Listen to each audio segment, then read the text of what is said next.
இவங்க எல்லாம் செய்வாங்க. சாராயங்காய்ச்சி விற்பாங்க, மலைகளை வெட்டி விற்பாங்க, மண்ணள்ளி விற்பாங்க, ஊழல் வாங்குவாங்க, லஞ்சம் பெறுவாங்க, கொலை செய்வாங்க. எதிர்த்து நீங்கள் போகிறான்னா அவங்கள அடித்து ராவா வண்டி எழுதிக்கு கொண்டு வழக்க போட்டு உள்ளே தள்ளுவாங்க.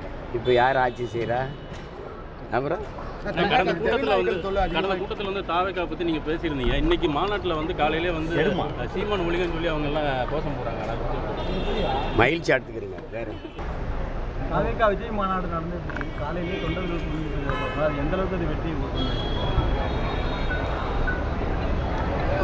நான் என்னமோ கருத்தாளர், அரசியல் ஆய்வு அறிஞர்கள் தொலைக்காட்சியில் உட்காந்து பேசுவாங்களே, உங்களை மாதிரி எதாவது கருத்து சொல்லணும்னு நினைக்கிறீங்களா? அது ஒரு கட்சியின் மாநாடு. அது அவங்க எதற்காக அந்த மாநாடை போட்டாங்களோ அந்த நோக்கம் நிறைவேறினா சரி. காலையிலே குவிஞ்சிருக்காங்க. அங்கே உணவு இல்லாமல் அந்த கழிவறை கூட செல்ல முடியாமல் தண்ணீர் இல்லாத ஒரு சூழ்நிலையை அவங்க வந்து நாட்டில் வேறு வேலை இல்லாமல் நிறைய பேர் இருக்கிறாங்கிறத காட்டுது. புரியுதுன்னு நினைக்கிறேன். துணை குடியரசுத் தலைவர் பதவிக்கு வந்து சி.பி. ராதாகிருஷ்ணன் வந்து அவங்க வந்து என்டிஏ கூட்டணி சார்பாக தேர்ந்தெடுப்பதற்காக தேர்ந்தெடுத்திருக்காங்க. அவர்களை வந்து திமுக எம்பிக்கள் வந்து ஆதரிக்கணும்னு எச்சரிக்கை சொல்லியிருக்காங்க. அது பெரியவங்க விளையாட்டு, நமக்கு அதில் ஒன்றும் இல்லை. இப்போ இவங்க வந்து நேற்று வந்து அம்மையார் கனிமொழி அவர்கள் வந்து கேள்வி எழுப்புகிறாங்க. இப்போ ஏன் ஐயா சி.பி. ராதாகிருஷ்ணன் நீங்கள் ஆதரிக்கலை அப்படிங்கிறதுக்கு. அவங்க கொள்கை வேறு, எங்கள் கொள்கை வேறு, அதில் நாங்கள் முரண்படுறோம். பிஜேபி என்ன தமிழ்நாட்டுக்கு தமிழுக்கு செஞ்சிச்சு அப்படின்னு. அதே கேள்வியை இப்போ நாம் இவங்கள பார்த்து கேட்போம்ல. இப்போ நீங்கள் என்ன செஞ்சீங்க அப்படின்னு. கடந்த காலங்களில் நீங்கள் என்ன செஞ்சீங்கிறத யோசிச்சு பாருங்கள். என்ன செஞ்சீங்கன்னு யோசிச்சு பாருங்கள். இப்போ நீங்கள் ஆப்ரேஷன் சிந்தூர் அந்த போரை ஆதரித்து பாரதிய ஜனதாவின் பிரதிநிதியாக போய் வெளிநாட்டில் பேசிட்டு வந்தது யார்?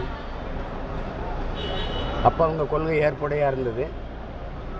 இப்போ எதிர்ப்புடையதாக இருக்குதா என்ன சொல்லுங்கள்.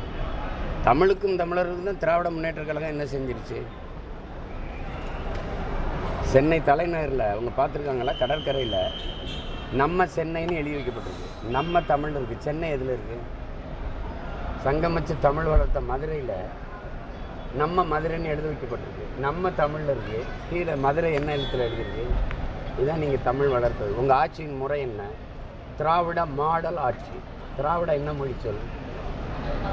சமஸ்கிருதம். மாடல் என்ன மொழி சொல்?